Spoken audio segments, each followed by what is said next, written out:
That's Yes, first order of business, I'll just take attendance. I've got Director Jackman and Lisa down. We've got Rob. And we've got Peter. And then who is 72024585524 phone number?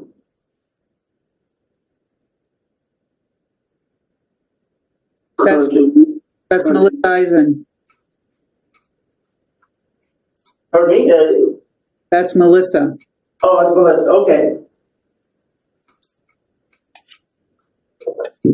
I'm not sure if anybody's with her or not, but she had chimed in earlier that it was Melissa. Okay, thank you. Thank you, Lisa. And then from our end, we've got Uli, Wolf, and myself, Chris Gainham. Everybody's ready. We can dive into to the discussion today. Rob and Peter and Melissa, can you hear us? Loud and clear. Perfect. Thank you. Okay, now thank you for joining us today, and we appreciate your attendance and your participation on the CAC.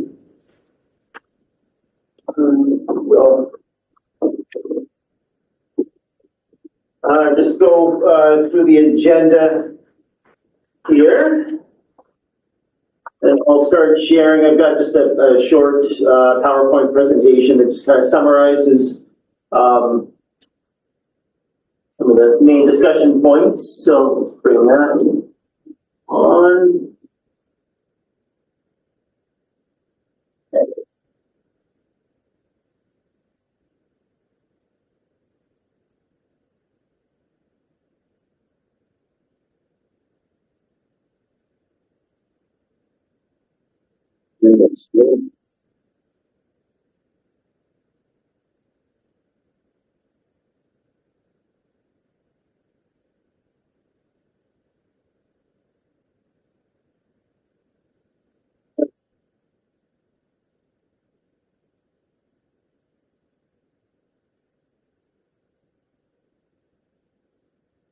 Okay.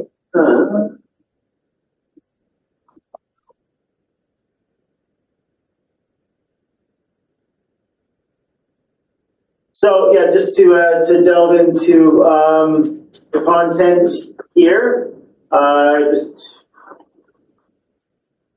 we will start off with a review of the financial plan.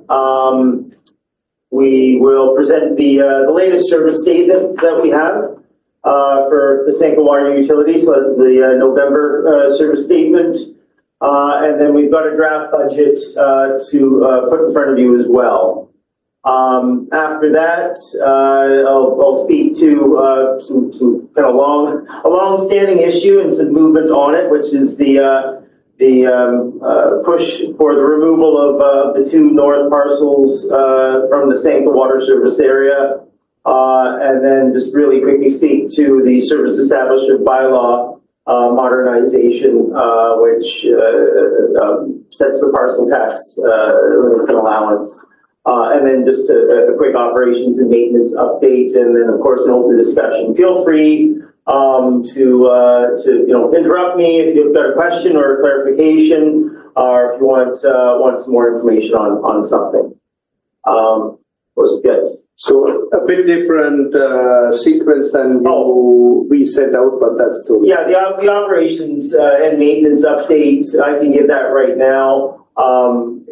Again, this is a pretty simple system. The operations and maintenance work that we completed in the Sanca utility this year was pretty much part of the course, valve exercising operation and system flushing.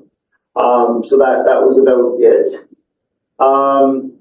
The 2024 to 2028 financial plan is in front of you. So as per last year's assessment of the needs of the system as far as revenue and then operations is presented here. I'll move on to the service statement, but again, sticking very closely to the budget. that we had planned. No real surprises with the budget and expenses this year. I don't know if Louise got anything to add to that. No.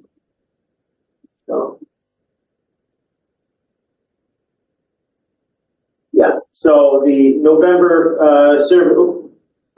service statement, like I said, is our kind of most recent assessment of the budget and the health of the budget for Sanca.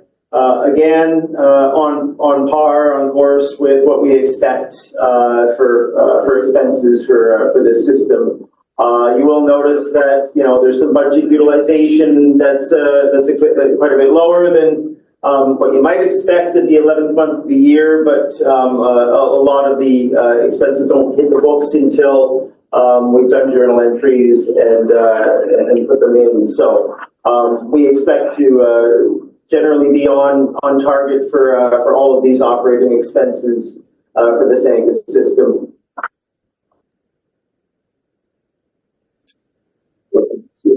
Here. And then I'll go got a better slide for the draft budget.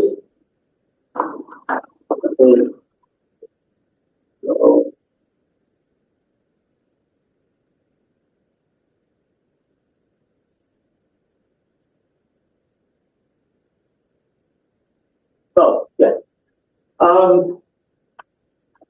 Okay, the next slide that I've got up is a draft, not board approved yet, but a draft financial plan for the Sanca system. Probably the most important part of the information here is, of course, your rates and what you're going to be paying for water in the new year. For the 2025 to 2029 financial plan, we've included a 3% increase in each year going forward from 2025 to 2029, both to meet inflationary needs and to meet the needs of the system. The parcel tax has stayed flat through those years. But we do have a bylaw amendment in place that will permit us to increase that parcel tax. And we can present that to you once that moves forward and is approved.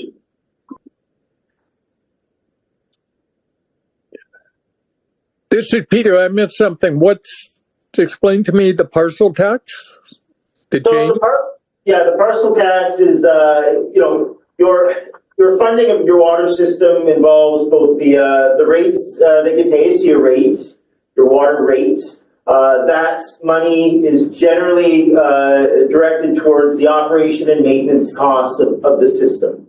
Yep. The parcel tax costs are a tax on your property to typically fund the asset management needs of the water system, and in order to put money away for reserves for future renewal and replacement, and potentially enhancements to the water system as well. In this case, maybe treatment. So that's generally how the two are split out. Okay, that's fine. Thank you. So sorry, I repeat again what Chris said earlier. So we have parcel tax bylaws and establishment bylaws that determine the maximum amount that can be taxed. We are allowed to raise the limits on this by 25% within a 5-year time frame. We have a bylaw going forward that will increase the limit, but not the parcel tax. Yes. So that gives us room for the future should we ever need it. But the parcel tax we have identified as no increases over the coming 5 years. Yeah, you'll see it's at $495 per year parcel tax moving forward, and that's a flat. There's no increase in that over time. Yes, but I have a question about that parcel tax. The original implication of that tax when it was first put in was only for the debt service of the loan that we took out for the improvements, and was to not continue after the debt was paid off, which has been paid off quite a while ago. And so the continuation of this is question of why you're continuing it beyond the, what would you say, agreed or consented to rationale for the parcel tax. Yeah. So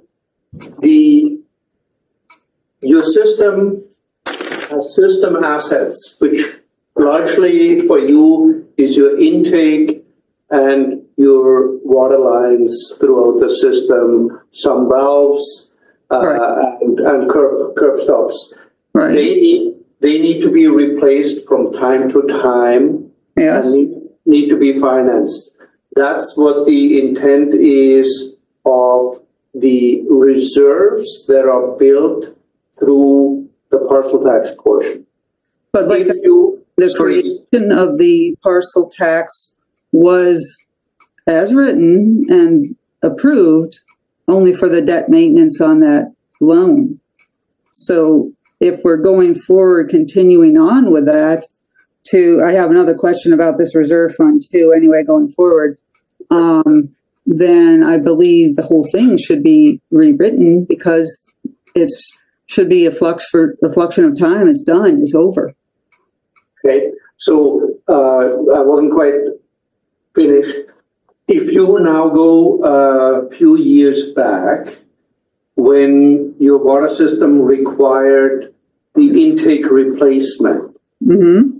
was it not for the reserves that were established, you would have had a significantly higher increase. You did have an increase at that time for a short-term loan, but you would have had a significantly higher increase because no reserves would have been available to offset the capital cost for that. That impact would be a lot more extreme if you ever have to replace any of your water lines in the system. It was as well used, for example, for a carrier pipe for a highway crossing that we financed with it. And it would as well be used should we have to service the northern properties and have to establish the new line. These reserves would be used for that purpose as well. Or failing that, should we remove the properties, the northern properties, and decide or agree with the property owners to provide some form of assistance for additional or alternative water supply, again, that cost would come from these reserves. And so that's the overall intent of creating reserves using the parcel tax as tool to gain these revenues.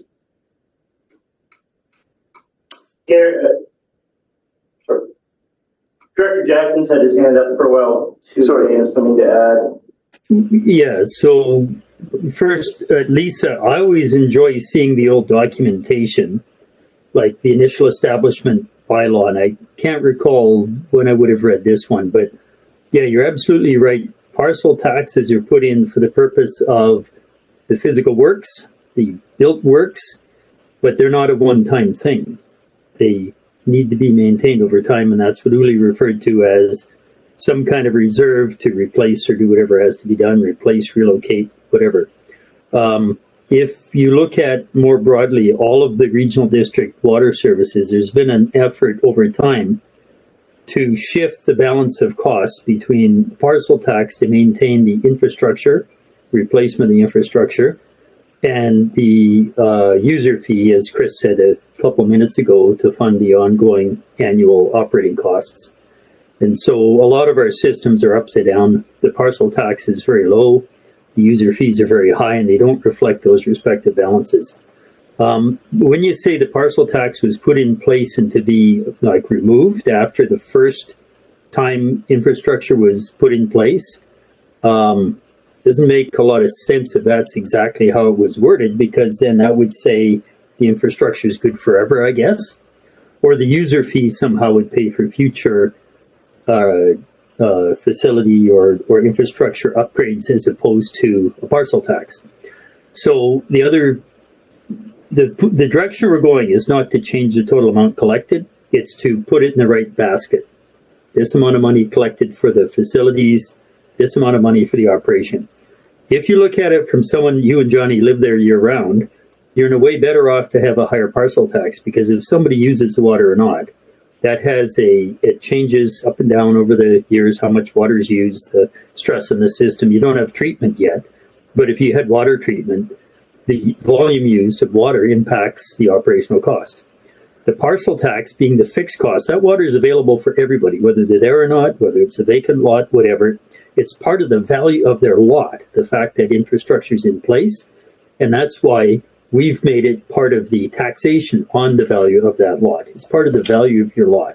It's not part of your use and enjoyment of the water. It's just part of the inherent value of your lot. So the philosophy we've been taking of trying to identify how much money do you need to bring your facilities up to standards if required, and then to replace those facilities. Every system has a formula been derived. How much money should be put aside every year? There's that formula for your system. I was just trying to find it, and I can't on too many files in this computer. But that's something that can be brought back to the next meeting. There's a reason for that capital contribution. One more thing, since the establishment, a lot changes. So the requirements from the province and what you do and what you have and how you treat or don't treat water, that all changes. So anybody who put in place a parcel tax once decades ago, they need to recognize now that things are different. So I'd be interested in if you have the original parcel tax bylaw and any wording that says it's to be struck. Sure. I'll look back through that, and I would like to have whatever this algorithm is to figure out what our amount for reserve should be. I mean, when you're looking at any kind of budget or business, whether it's a personal business or whatever, there's usually a figure that you would have in your reserve funds for a certain percentage of your budget, an operating budget. I understand. Thanks for mansplaining to me about, what parcel tax is. Gary, you know what I do for a living. Okay, that wasn't mansplaining your constituent, so I hope you don't use language like that going forward, Lisa, because that's not mansplaining. Well, it's the fact that on 19 different water systems, we're beginning to sort, whether you know what parcel tax is or not, we're beginning to sort out that the right amount of money goes to parcel tax and the appropriate amount of money goes to operational. That process of sorting is long. The potential barrier or cap that we'll reach for having to raise the parcel tax for Sanca isn't a short-term issue, but for many other water systems it is. They're at that limit now. So what staff recommended was that we do blanket bylaw amendments to give us the ability to move the right amount of allocation of money into either parcel tax fund, revenue through parcel tax or revenue through user fees. Not intended to belittle your wealth of information as a notary public, but the point is we also do have those calculations. I can tell you exactly how they work for Riendell because it's having water treatment. It was a bigger shift there to get to maintain and replace and upgrade that reservoir, the treatment plant, the major valve station, recently the generator for that. That's a big cost. Your system's so simplistic. And we don't have as big a demand, but staff should be able to send that to us in the near future, what the calculation's based on. The other thing, though, is, and I think Uli touched on it, if we are forced into water treatment, that's not in this formula yet. If we are required to provide treatment, then you will need a whole lot more money in terms of either borrowing. Now, if you're, or borrowing or reserve. If you're forced into a short-term borrowing, like I actually recommended to the board to get your intake fixed, a lot of people kicked and screamed and said, oh, we don't want that. But guess what? We did it. The water quality is better. The operational issues are lesser, and it's paid off. Mhm. We could be forced into water treatment. So either we have a referendum, which failed last time, or we force 5 years borrowing. You have to pay that back in 5 years. So if it's a $300,000, $400,000 bill, you got to pay back $50,000 every year for $60,000, $70,000 every year. Having the reserve buffer is a smart thing to have. Having the conversation about why we have the reserve, I absolutely agree with you. You should see all of those numbers. Why are we building up a reserve towards what target based on what formula? Yep. Thank you, Lisa, for the question, and thanks, Gary, for the answer. I can, go ahead. Just briefly, if I may. Sorry, Lisa, I don't necessarily know the background of every member on these committees or commissions, so sometimes I may explain something that you're well aware of. So my apologies. That's fine. My apologies for that. Yeah, the other piece to that is ideally we would have attached the new establishment bylaw that's going to the board in February, January. But it is, we are just in the final review stage, so I didn't want to release it before we had done the full review. So there is a new establishment bylaw going forward for approval, going to the directors, that will actually take into account your comment about this was meant to be only for loan repayment and not for general reserve contributions. Are you looking to talk to the asset management plan, or just how we determine? Yeah, I don't know if there is interest in it, but we do have an asset management plan that outlines the future assumed capital needs, and based on that, the annual contributions required.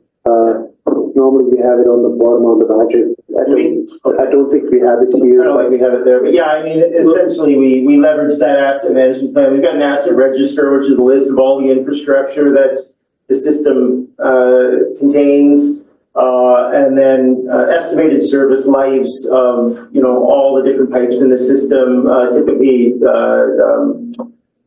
tied to installation date, and then with an assumption for, you know, how long that pipe is going to last. Some pipes last 80 years, some pipes last 50. And then, of course, we've got some financial modeling that goes into that equation to tell us what we would need to put away to, you know, fund that asset renewal over its full life cycle. Typically, we want to fall somewhere between the 25-year and the 100-year needs of the system with system replacement and update. Again, this is all something that I can clarify and provide some information. I've been taking some notes just on some of the questions that have come through. I can shoot out an email with a little bit more information following this meeting. If I may, briefly, Chris, as well, it is important to understand that, as Gary already pointed out, your water system is an extreme outlier amongst all of our systems. It's the only system that has surface water supply without treatment. So that by itself tells you that you are at risk potentially that Interior Health changes their mind and forces our hand on this. Currently, we are accepted with the system as is, but the risk is substantial that there is a change in direction from Interior Health's approach. Back to you, Chris. Any more questions on that? Can you get rid of Ford? It's not my fault. No, I do not. Interesting. Okay. Not. Anyways, let's go. Oh.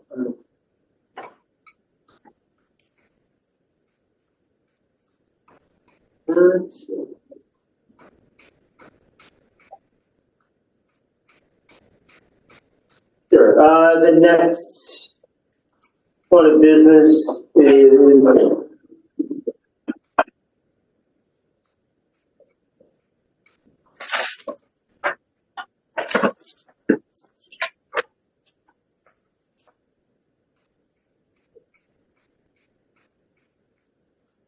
Yeah, the next point of business, and it's been a long-standing issue, has been the RBCK staff working with the CAC to seek the removal of the two northernmost parcels within the service area.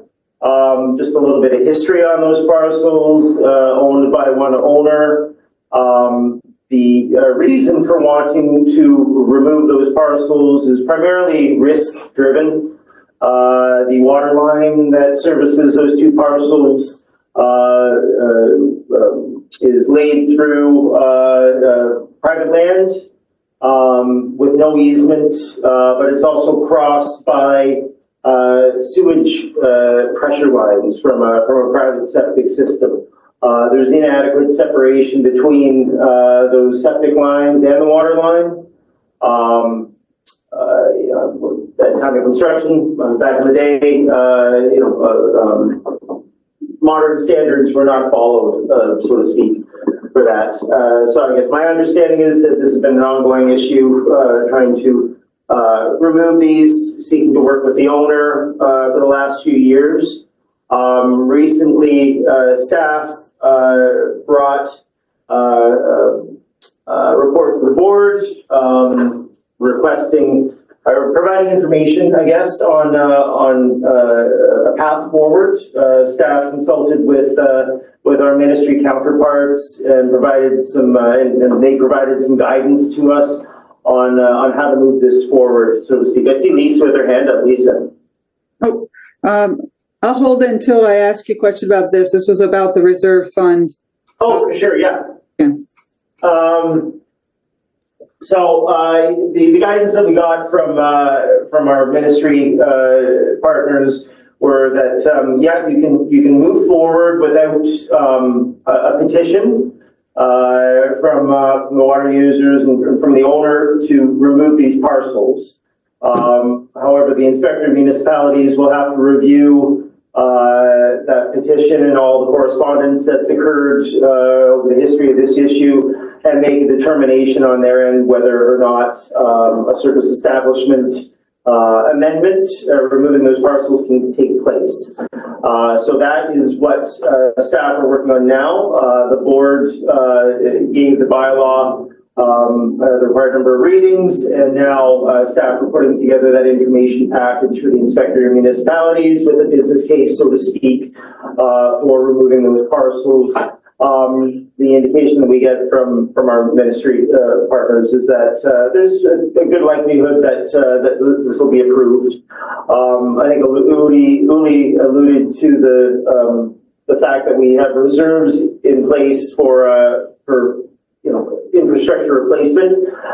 In this case, we understand that there'd be an expectation from the ministry, who's reviewing our application for removal of those parcels, that we would assist the landowner of those two parcels in securing a new water source.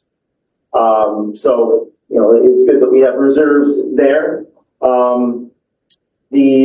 For timing for this, staff are currently putting together that package for the inspector to review. Understand from staff here, it would take a month or two, likely, for the inspector to review that information, maybe push some questions back to us for clarity, and then come to a decision. So this is all in the works, and I can certainly provide you updates as we make progress here. Louis, did you have anything? No. Okay. Lisa, you wanted to go back to the reserve? On this, can I add one more thing though, Chris? Sure. So Ange, of course, thought we would have held this meeting a month ago, and she sent me a letter of consent. So a step that's missing, I've been asked to sign a letter of consent, which is saying, and it's how it works in local government with electoral area directors, saying that I consent to moving this bylaw forward, and that's to remove those two parcels. What I told our admin side was, nope, I'm going to wait till after this meeting. So we went through all the other bylaws for all kinds of, parcel tax and stuff at agenda prep this morning. That'll all appear in the board agenda package tomorrow for the public to see. This one's not. It's going to bump another month because I really, truly, right now, without moving back to any other topic, I want to hear from you guys. Is there any concern? Because if I sign that letter of consent, this does go to the inspector of municipalities. I know I've heard it sort of fluctuate. Should we give Randy more time? Should we this? Should we that? I'm very interested in what you people think, if there's any updates from anybody, or we just push this ahead.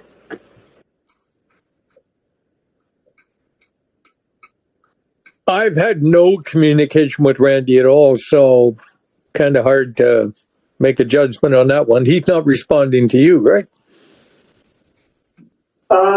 We did have more recent communication. I didn't, but my staff did have more recent communication with the owner. We, were inquiring whether they've made any progress on securing a license, a water license, and they informed us that they had not proceeded with any work on that, and they didn't really have a plan to do that in the future. So that's where we end up now. And then, so worst case, if we have, I don't know, pipe collapse or something between here and there, what happens if this is in limbo? Then we would have to pay money out of reserves to repair or replace that pipe. I don't think that we go through the same route. Like I said at the beginning, that pipe runs through private property without any kind of right of way in favor of the RDCK. So it may be at high cost to do that in the future, which is one of the drivers here as well. We think money could be better spent on the system rather than rerouting a risky line for the system. The Sanca Park representatives have indicated that they are willing to provide a statutory right-of-way, but Chris is absolutely right. Even if we go through the Sanca Park Resort property, the line is somewhat expensive because we have to meet the requirements for each of the low-pressure sewer lines that are in that property that we cross. There is specific requirements how you can design a water line that crosses a sewer line, separations and carrier pipes and that. So it's one way or another not a cheap pipe. Either if we go around the Sanca Park Resort property, or if we go through it one way or another, it will be a costly pipe. Yeah, and your money would be much better spent. Yeah, no, I agree. So if it's financially advantageous to the Sanca Park water users overall that we go down this route, I support it. Yes, it is. I have a question. Please. Okay, so the majority of the rationale behind taking the northern two parcels off is because of the pipage that goes through the park to Randy's places. Yeah, So there is. essentially two sections of pipe, really, when you think about it. There's the section that would go through the park, and then the section that would go from the end of the park to Randy's. Why then are we only taking Randy's stuff off, and why are we not considering taking the pipe that goes to the park? Why is that still part? Why is that not removed too, and only have the actual bylaw say, like what's here in the Plan 4808, which is referenced in that bylaw, have it be just this Sanca area? The park, they all have 14 wells drawn. They have access to other water sources.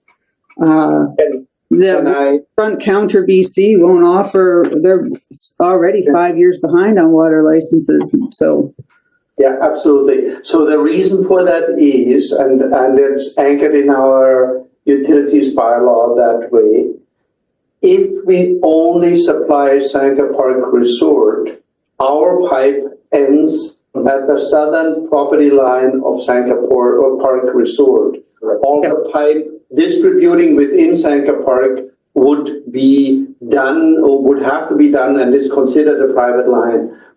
That means we have no cost because the line to the property line is already there. Sorry, I shouldn't say no cost. We would have a a backflow preventer and a pit there. So maybe a couple grand or so cost, but otherwise no cost in continuing to provide water to Sanca Park Resort. There's a minimum of one. There may be 2 or 3 interested parties in Sanca Park Resort continuing or getting water from your water service for their cabins, houses, whatever. And that's the reason why we said from a cost perspective that is actually quite feasible, because the revenue from this development exceeds by far the cost you would have in continuing to provide water to that property. Okay, but then you need to secure the statutory right of way for that. No, we would not, because our line would physically end on the south end of Sanca Park. Okay, so then it's their responsibility if it breaks going to your house, that kind of thing. Okay, all right. Yeah. This is Melissa. I have a question. Go for it, Melissa. I've not been on the committee very long, but there's this cross reference between Sanca Park water system and Sanca water system. For instance, the information that you sent out today, the agenda refers to Sanca water system, and yet the bylaws that you attach say Sanca Park water system. And when we reside in Sanca, we refer to Sanca as Sanca, the dwellings, and the Sanca Park, the resort, as you often refer to it, as Sanca Park. I find it very confusing, and I think others do, that you keep referring to, sometimes it's referred to the Sanca water system, and sometimes it's referred to as the Sanca Park water system. Can someone clarify why we switch back and forth on that? Thank you. That's a very good comment, and It is different between documents.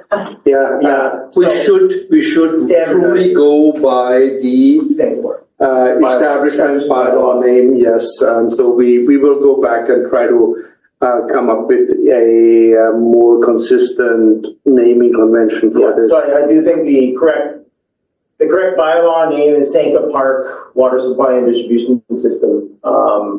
That's been. So you understand my confusion that Sanca Park is actually not really a part of the Sanca water system.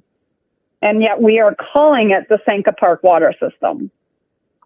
So To me, that implies that somehow the Sanca Park resort is, I won't say the controlling party, but do you understand what I'm saying? Like, it's very misleading that we keep referring to our water system, the Sanca Park water system. Like, it it is needs confusing. to change in my mind.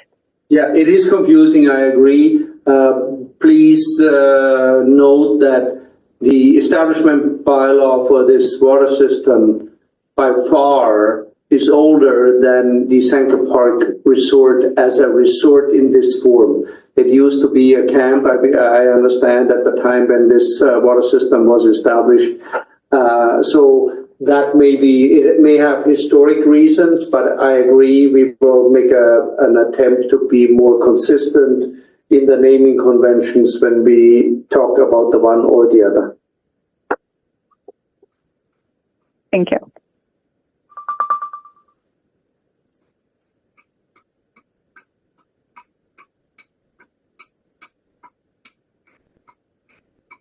So the next slide is pretty much just kind of reiterating what we've already presented to you verbally, just the next steps here. Gary provided some, Director Jackman provided some clarity there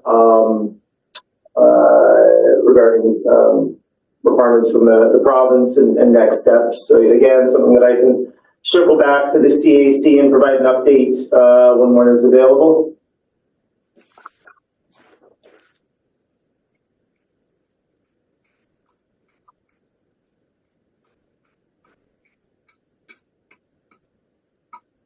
And then the next slide as well. We've discussed this verbally. This was the addressing the parcel tax limit as well. So certainly open to questions if we've got any more questions.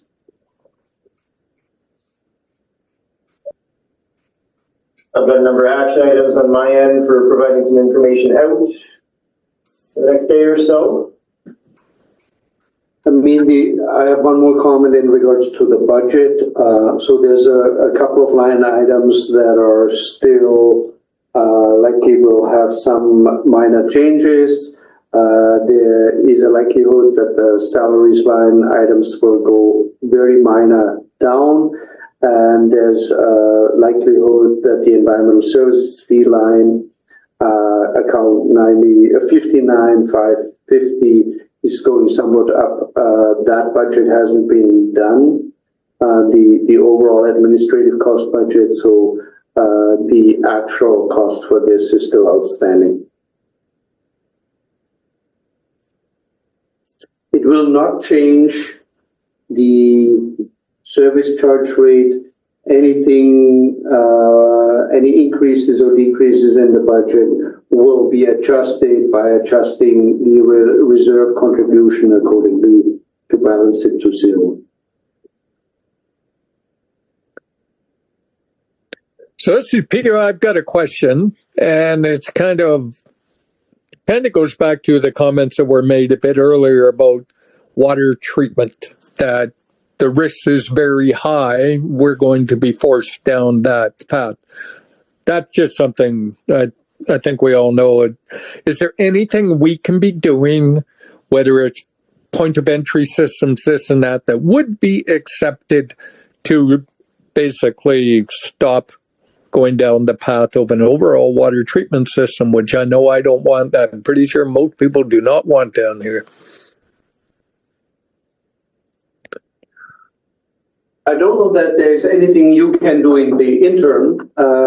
If our hand is forced, we may open up the assessment piece that was done a few years back when we did an assessment of point of entry versus centralized treatment, which fairly clearly indicated that central treatment was the more cost-effective one.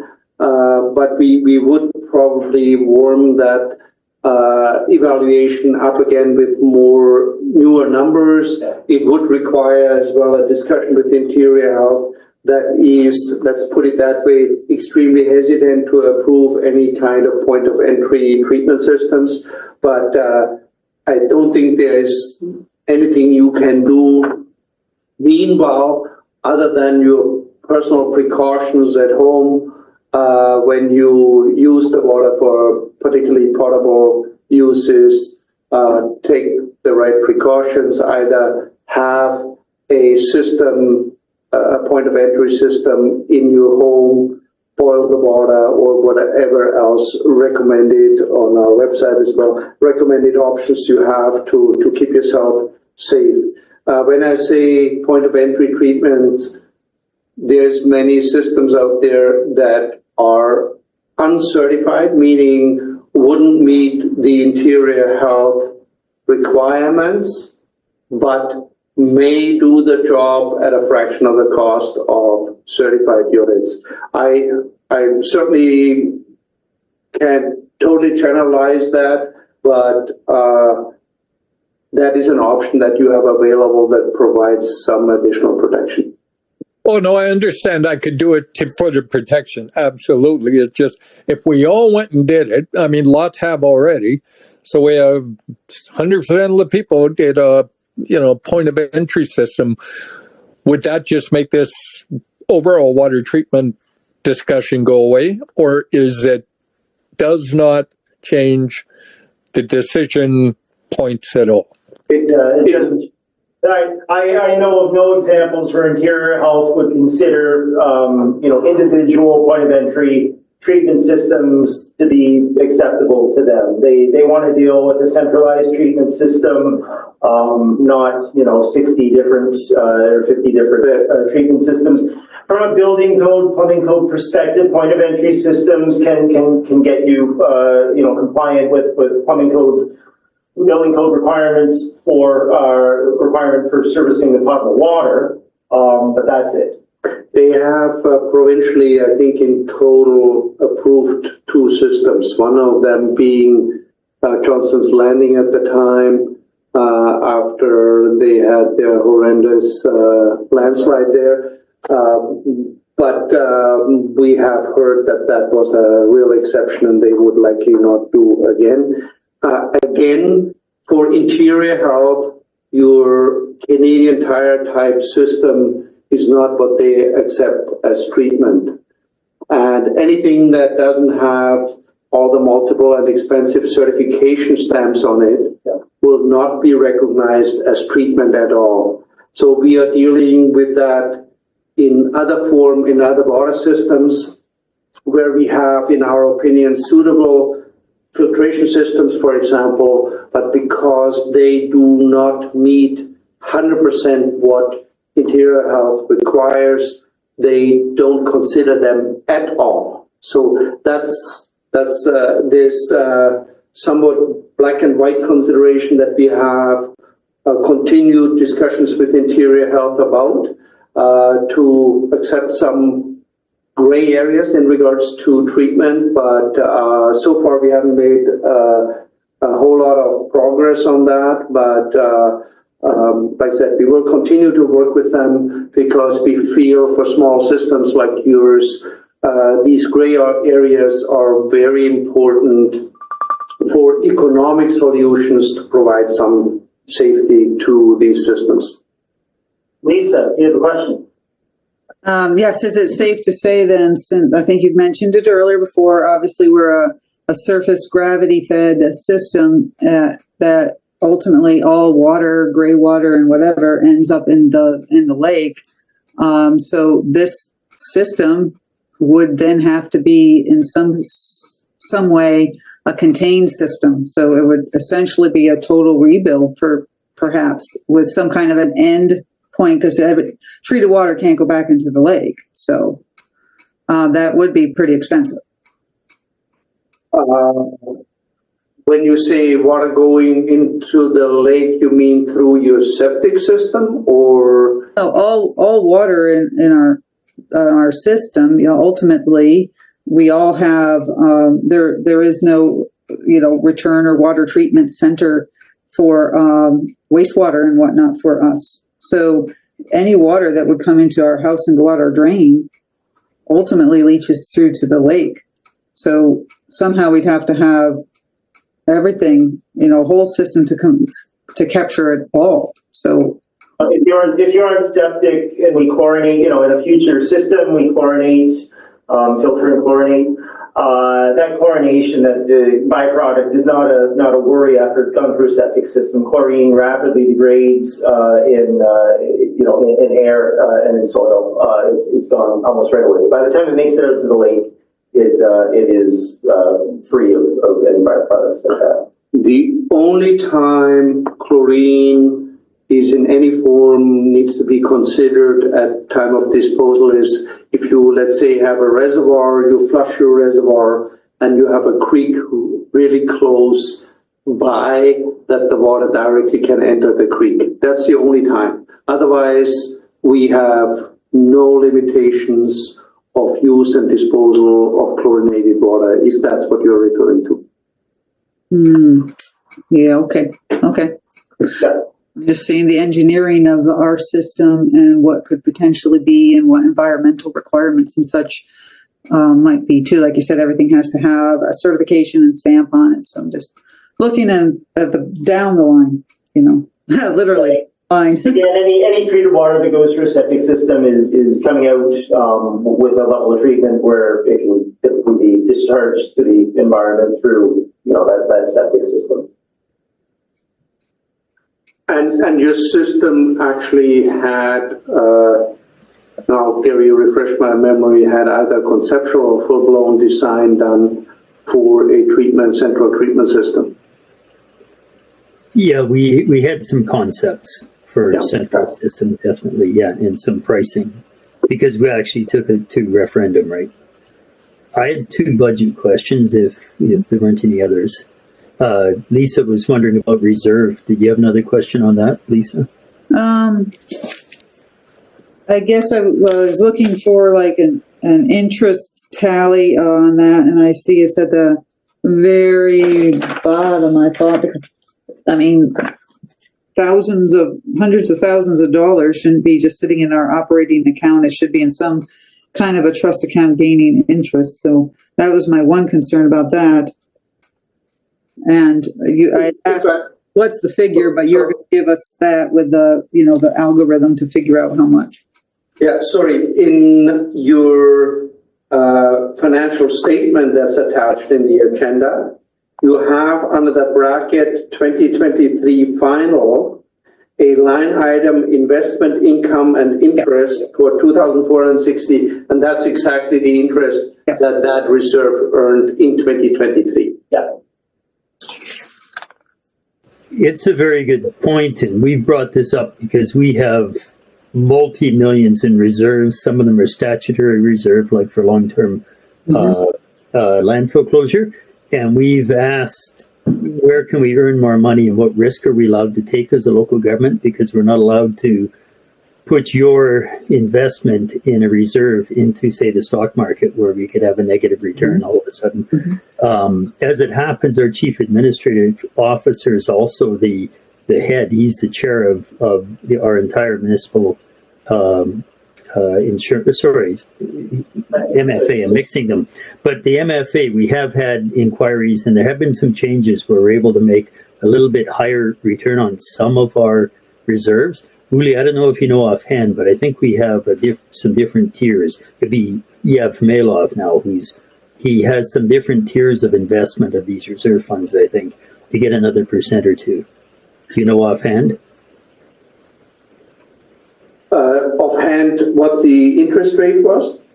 Yeah, or how we're investing. We've been very conservative over the years. I do not know how we invest, but if you look for 2023, we had $63,000 as starting amount in reserves and earned 2,460 in that year. So that's actually sounds like a pretty good return on investment, 4-point-some% probably. But necessarily somewhat conservative, low risk. Yes. Two questions I had, and Lisa touched on one of them already. We have under our fees and consulting, legal, I guess, statutory right away, we're holding $2,000 again and moving it into 2025. Which begs the question, Lisa touched on it, she says, it can take 5 years to get a water license approved. So Stan and I last discussed this, and you were involved, Dooley, as well, like 6 months ago, and he was 4 years and 5 months at the time. So we are, on the statutory right-of-way, which is dependent on a water license being granted that Stan and Teresa have asked for. It's 5 years in. We had some signal, I thought, from the province that they would view that application differently because it has beneficial interest to a public utility. Is there anything you can share on that? Like, have we got anything new from UBCM or the Comptroller of Water? Anybody? The only thing I can share is that I had, on different matters in regards to licensing, a discussion with a staff member from that ministry and brought up the two, for us, important outstanding licenses. The one was in regards to Riondell, the other one was this one, and asked if they could put more emphasis or prioritize in some form these two licenses because they impact us. They said at that point, and I believe it was late summer of this year, that they said they are already processing the Riondell one, and they will have another look at this one to see if they can prioritize that. But that's the last any kind of communication I had with the ministry on this. Fair enough, because we did get to talk to them in September at UBCM, and that's now several months behind us. So that ties to all the conversation about if we ever had any form of treatment, that's critical, having the ability to have a piece of land. That all ties together. The other question was the North Line is still in there as a capital project, North Line relocation. If sounds like I'm going to sign that letter of consent or give my consent and that package is going down, what do we do with the $40,000? Take it out of there? So Or the do we leave it? Yeah. Sorry. The $40,000 is nothing but a placeholder. Yeah. Please remove your thought about the dollar amount. It is a placeholder. If we have to build a line, then we have to up that amount through a reserve contribution, or it could be some form of contribution to the landowner to get their future water supply from the lake, and then we would likely not use the full amount in here. So we had no intent of having a matching number in here. It's a placeholder and nothing but that. So I have one suggestion then, delete the word relocation because it's not accurate, whether it's for compensation or relocation, that number's not meaningful. You can just leave it as North Water Line, period, Yeah. maybe. Yeah. Point taken.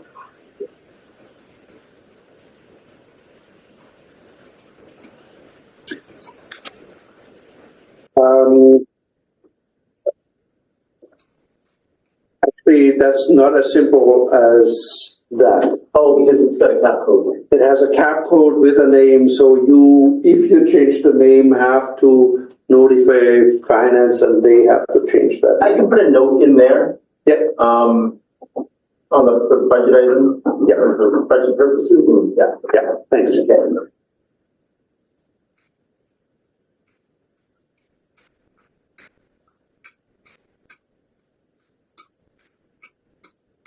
Any other questions? Not here. Thank you, Peter.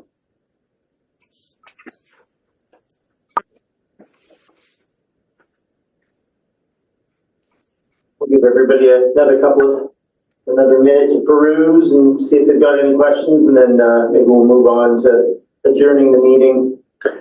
And keep in mind, if you have a question after the meeting, don't hesitate to give Chris a call and clarify what you didn't address in this meeting. Yeah, I've taken some pretty good notes from the meeting with some questions and comments, so I'll try to push out some information to the group. Okay, thanks. I have just one more question, kind of accounting thing here. Yeah. Okay, so is there, I mean, new to the game here, I've seen the proposed drafts and things of that nature, and I see like on the one that we got for 25 to 29, which is funny because just a couple of weeks ago we had the 24 one. Anyway, so do we ever get the actual expenditures, like a ledger of all of the real ins and outs? Like, is there a place where we can see that a check was cut to so and so for the payment of this and that? I mean, like say for example, the sign, we budgeted $5,000 for it, but like you guys said in the last abrupt meeting there, that it was only $1,300. And so do we actually see where some of these bills and the actual payments and stuff, is there an in and out ledger that we can review and actually see all of those actual real time payments? So just to respond to you, so I mean the November service statement is of course that rolled up summary of the line items and the approved budget and what we spent. So that gives you a bit of clarity on that as far as all the individual credits and debits from each account. That's something we've got in our financial system. Yeah, so the question is about the individual entries, each individual entry that is done for each of these services. If I understood the question correctly, they do exist. We do get them well, let's say 2 to 3 weeks delay after end of month. As staff, we do see them. The description on these entries is pretty sparse. So unless you're familiar with what has happened, it is often very hard to understand what the actual purchase was. Some are clear, right? If you have a 40 bill, obviously there's not much to understand on it. But some of the other bills are sparse in the description. For us to supply these detailed and presumably tens of thousands, hundreds of thousands of transactions to a larger audience, sorry for using that term, but audience would certainly create a huge need for explaining these various entries. And we would be overwhelmed in regards to addressing it at that detail. Well, I'm thinking of just even the expenses and stuff, like, 'cause I know I see like the line for licenses and permits. So like I know a water license is only $50 a year, and if it crosses over Crown land, it's not much more. But we got 368, and you said we don't even have a license, the water license or whatever. So maybe this isn't for that kind of license or permit, but what's, so even if it was just what our expenses are and how those are broken down, I'm just trying to make sense of where some of these numbers do come from. So there's two easy ways, really, if I can. Yes. You could, somebody in the group, and you're probably the most, or as qualified as anybody, Lisa, to see them. Some of our commissions and committees, and in this case advisory, they receive the monthly financial statements. And if you get the spreadsheet with activated, you can break down every rolled up item and see the individual worksheet entries and see these. Okay. I have asked staff, don't give me every month for every service, as a few dozen for area A. I get the quarterly, so I look at the quarterly quite closely. But you could get quarterly and or monthly and see those numbers. Every month on the board report, there's multi-page finance report. It's impossible to go through because you can't figure out who's what. So if you get the account statement per service, like this service only, you can see all the detail. The other two documents we have, which we're looking at as part of a budget document, I have them back for many, many years. So the annual requisition that we're allowed to tax every service is packaged in one way. Then we have to have a statement of financial information, the SOFI, required by government to be published usually following 4-5 months after the end of the fiscal year. It's required to be in a little different format than our budget document, and this is an example for this.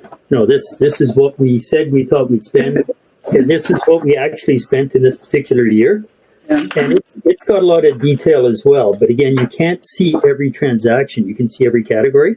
And it's got the auditor's report, and it's got any of their concerns, what they thought we need to do better, what we have to change, any changes in the in GAAP. So in the requirements for accounting. So the two documents, the statement of financial information and any year's budget, they're on our website under finance. But again, it won't be what you need. You would rather, I think, see the monthly or quarterly report for a specific service, and then you'd be able to get a better understanding and maybe report out to the rest of the group. Yeah. It's just the comptroller type of mindset for me, is that, wow, 5 cents in, 5 cents out, kind of thing. So, but Lisa, your comment about the licenses actually to some degree proves my concern or point. So you spoke about licenses. License should cost $50 and a half.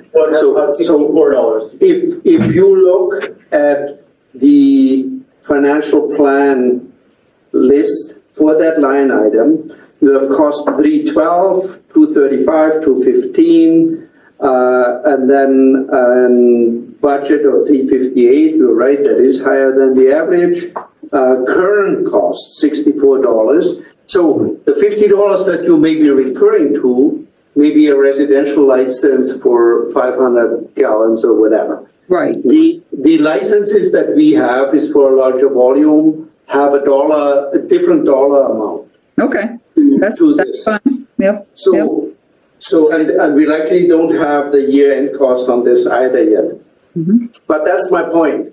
If we as staff trying to have that discussion with the hundreds of residents that may have interest in the single line items of tens of thousands or maybe hundreds of thousands of entries, we need to double our staff in order to have the capacity to have that discussion and explanation that we simply don't have. So yes, it may be of interest to you, and you may have specific professional background in reading these statements, but if we do it for one person, we have to do it for everyone, and that's a little bit the risk we are having going into that level of detail with interested parties in these and with these entries. No, I was just saying for the group. I mean, Yeah.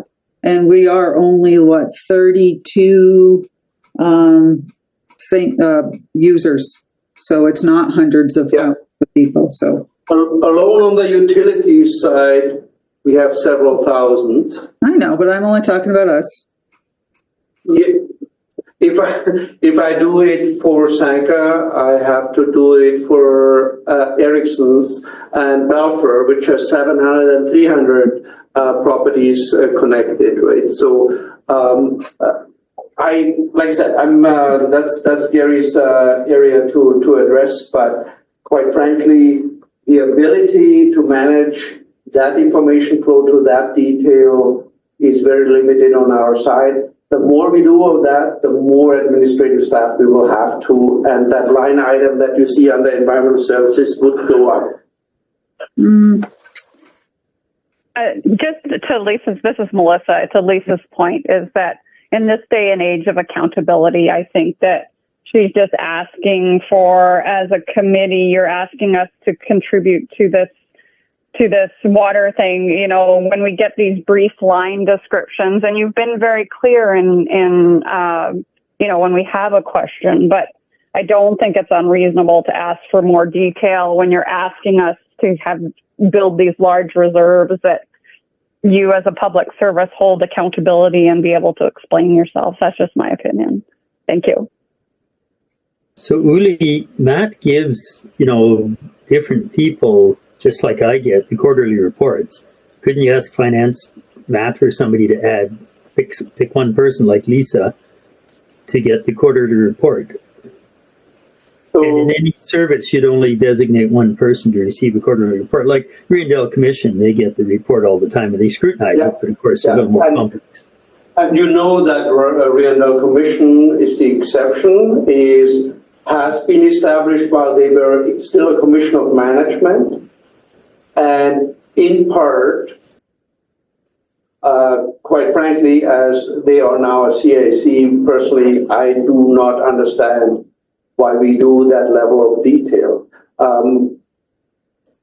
Like I said, if that's, we are already going through a budget, more or less line item by line item, as you have questions, to go entry by entry that you have questions to. This meeting here could potentially, and keep in mind, your service is 30 connections and a total of $80,000 a year. If we do this here, we have to do that for Ericsson with 700 connections and $1.2 million budget. We have to do it for Arrow Creek, which then includes the town of Creston. We have to do it for Balfour. And that's, I'm sorry, I'm directing that more to the director than to the members here. Is this really the level of detail you want to go through with these groups? And if so, Gary, I can guarantee you, we are not able to do that with the current staffing level. So, I mean, I get quarterly reports. I've just pulled up, the last one Matt sent me. Maybe somebody has to just email me and remind me that they'd like to see it. And I'll forward stuff. I forward all kinds of stuff all the time. So maybe that's the path for me to take.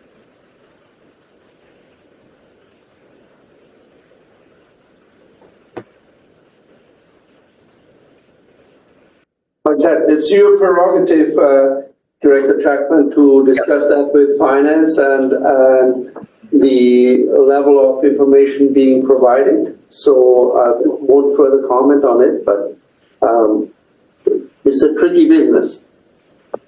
Yes, that's good. Advocacy is part of my job. I'll send out something. I haven't got anything really current, but I'll make a note, Lisa, to send something from when I get the next one from Matt. And just from my end, I've heard lots of discussion about reserves. One thing that I can do is send out some information on the assets that we own in Sanca, what kind of life cycle replacement costs that we're looking at that drive the need to have reserves, and just kind of fill in some gaps of knowledge and numbers there.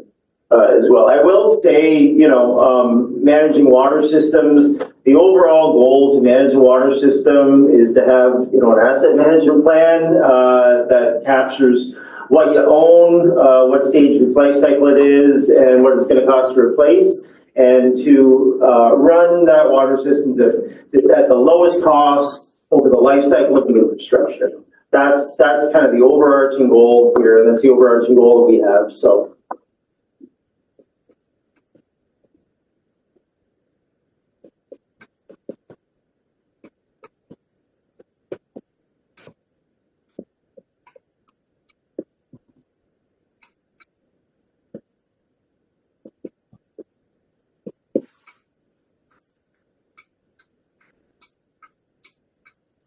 Do you have your hand up? Oh.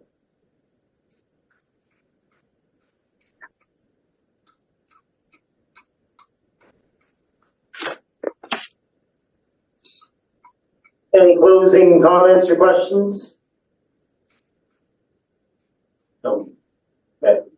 Well, I wanted to thank everybody for their time. Very much appreciate you volunteering on the CAC and hearing your input. Good to meet everybody. And I'll be following up with some meeting discussion notes and some follow-up information for you. Okay, thank you. Okay. Thank you, everyone. Thank you. Bye, Rob. Bye, Peter. Bye-bye. Bye, Lisa. Bye. Hi, Melissa. Director Jackman, have a good day.